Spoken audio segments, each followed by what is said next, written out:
एतावानशमये माधु छायाञ्च पुरुकः पादोषे विश्वभूतानि त्रिपादशामृतं देवी त्रिपादत उदित पुरुकः पादोषे भवत पुनः ततो विवक्ककामशानाशने अभि ततो विराड छायात विराजो अधिपुरुकः सजातो अत्यतिरद पश्चाद भूमे माथो पुरः तस्मात्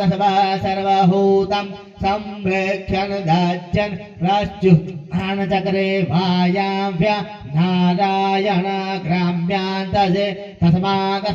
सर्वभूतं सामानि जगनीरे सन्दाघोषित जगनीरे तस्मात् स्वा अजावयहं तं जगनं बर्हि मोक्षं पुरुखं जातमग्रह तेन